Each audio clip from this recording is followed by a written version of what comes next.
The scene yesterday afternoon in Los Angeles. Within hours of the news of Kobe's tragic death, fans began to gather outside the Staples Center. Countless current and former NBA players feeling just as lost as the fans. Here's Dwayne Wade.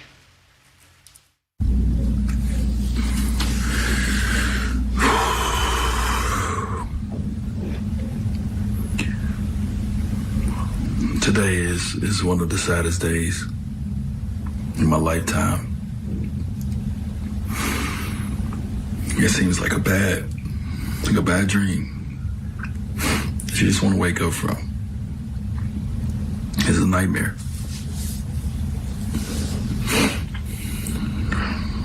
I know we all feel the same way about such a great leader, just a great champion, just a great person. If you got a chance to know Kobe, you got a chance to really know Kobe. There ain't nobody better, man. Emotions all over the place. These are the moments when you ask why. My heart, thoughts goes out to Kobe's family, his daughter Gigi. This is a sad day. There's no way around it. My family and I have been sharing Kobe stories.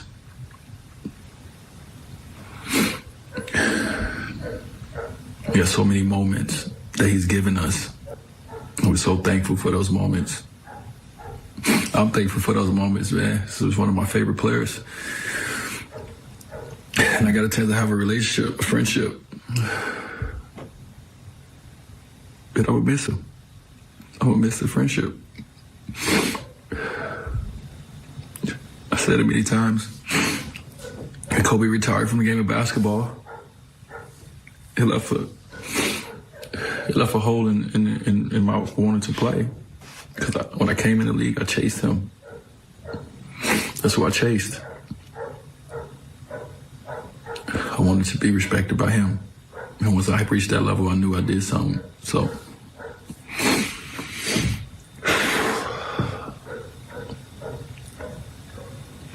Kobe, thank you, man.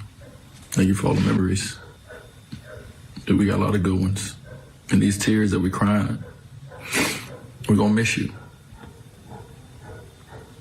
And it's not going to go. It's not leaving today. A week from now, a month from now, a year from now, we will forever, forever miss you, man. You're our legend. You're our icon. You're our father. You're a husband. Your son, your brother, your friend. Thank you for being my friend. I love you, brother.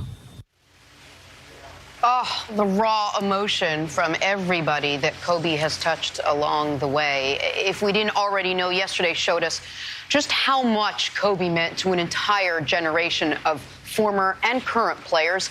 Nick, what does all of this reaction tell you about Kobe's legacy, not just to the Lakers, but just to the world? Yeah, this is something Broussard talks about a lot, is if you talk to current players, they, almost to a man, who's the guy you looked up to? Kobe. Who's the guys from his era? Who's the toughest to guard? Kobe. Who's the, and you can speak on this better than I can, but like, we all know he's one of the 8 greatest players in NBA history. He's one of the 3 greatest guards ever. He is arguably the icon of the greatest franchise in NBA history, and some people would say sports history. Certainly the last 50 years, nobody's had more success in sports than the Los Angeles Lakers. But, and I could, and at some point today, I will go down the list of things he did from year 4 to year 17 to culminating in that, the 60-point final game of his career, which is just, you wouldn't believe it. If it was in a sports movie, you wouldn't believe it. You'd say, rewrite the ending. It's not, you know, it's too unbelievable. But what do people say, Broussard, when they're in an office and they're shooting a piece of paper into a trash can? Kobe. Yep. And he truly transcended in a way that certain athletes, even if you think they're higher on the all-time athlete list that they never could dream of transcending. Yeah, I mean, you mentioned current players and current players and former players. You know, a lot of times we have the GOAT conversation. Yep. And without fail, whenever I'm talking to players of either they're playing today or they were playing in the past, they say, Kobe's got to be in that discussion. Why aren't more people talking about Kobe? I mean, that's how great he was. You mentioned, you know, the 60 points in his last game, which was so Kobe Bryant, to go out with a 60-point game. The 81 points. For our generation, that was like Wilt Chamberlain's 100-point game. And it may be the, you know, in Wilt Chamberlain's day, and you look back at that game, and, you know, it became a concerted effort by his team to get him the basketball so he could score the 100 points. Kobe's 81 came in the competitive game. They were down 14 points, I believe, in the first half. Yep. And he had to score to get them to win the game. He scored 55 in the second half. So as a basketball player, his legacy is as big as anyone's, as great as anyone's. But the thing about Kobe is that like, so many athletes defy the stereotype of what we think a jock is. So many of them. And particularly, you know, even an African-American jock.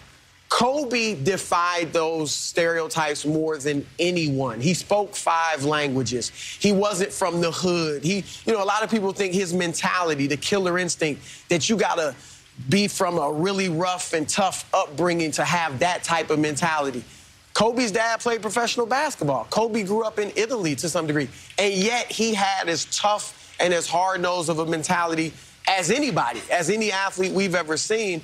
And I think his legacy, as great as it is physically on the court, it is as much mental. Because the reason so many athletes say Kobe is in that GOAT conversation is because of that killer instinct. And his ability to focus on whatever the task is was just incredible. And we saw it in his post-career, too. Now I'm done with basketball. I'm focused on my media company. I'm focused on, you know, my books and my movies and all the things he was doing. So mentally, he's one of the strongest athletes that we have ever seen. After this happened yesterday, I went back to the hotel room and I just put on the TV. It didn't matter what channel you flipped on, this is what they were talking about. And it seemed like, Nick, player after player, coach after coach, talked about just that, his work ethic. A guy who's so gifted and so talented would still be the first one at the gym. There were players talking about how they would come to play the Lakers, and he'd be out there before the game practicing, building up a sweat, then go back and change and come out and play the game. And you wonder how someone who was so talented at their craft would want to spend yet so much more time at their craft, which is what you're talking about, how he became so successful after basketball. Well, that's the thing. Listen, by regular human being standards, Kobe Bryant was a freak show athlete. By NBA standards, he was not. He's a great leaper, very fast, but he wasn't overly tall. He was not physically dominant. And the reason you cannot be physically dominant, and you're on the list that I was talking about, is just like Michael Jordan, who had almost the exact same body specs, just said, nah, man, I am scared of no one. I am scared of no situation, and I will work harder than you. What you think is hard work, I think it's the first workout of the day.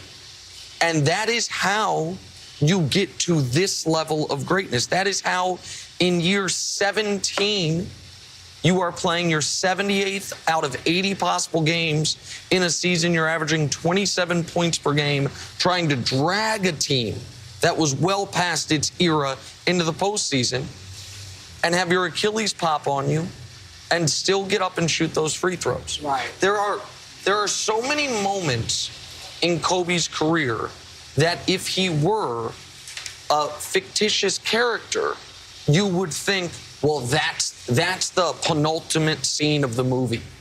But he had like 5 of them. Right. You mentioned the 81-point game. He scored 62 a few weeks earlier in 3 quarters, was asked why you didn't stay in to try to go for 80, and he said, I'll get it another time, and he did. He hit those free throws with the popped Achilles. for his 5th championship, which was such an important moment for him because this was before he was to a different phase in his life, and Shaq had 4, he had 4, and he wanted that 5th. They're down 3-2 in the finals. They win Game 6. Game 7, he just doesn't have his shot. So what does he do? He gets 15 rebounds and plays great defense. And then my final night, my final day, like we talk about Babe Ruth calling his shot, but in a fashion similar to Derek Jeter hitting a home run for his 3,000th hit or the walk-off. He said, my final game, 60? In a season, he hadn't scored 40 yet. It was year 20. Those things. And they won, of course. And of course. As an aside. Those things don't happen in real life. And then, by the way, 2 years after I graduate, 2 years after I retire, I'll win an Oscar. Right. And that's why his level of iconicism, if that's the word, is going to be hard to be matched by any current NBA player, no matter the levels on the court they achieve, because he did it in a way and with a flair that we haven't seen since or really prior. All right, all morning long, we are sharing reaction to this. This was from Michael Jordan. I am in shock over the tragic news of Kobe's and Gianna's passing. Words cannot describe the pain I'm feeling. I loved Kobe. He was like a little brother to me. We used to talk often, and I will miss those conversations very much. He was a fierce competitor, one of the greats of the game, and a creative force. Kobe was also an amazing dad who loved his family deeply and took great pride in his daughter's love for the game of basketball. Yvette joins me in sending my deepest condolences to Vanessa, the Lakers organization, and basketball fans around the world.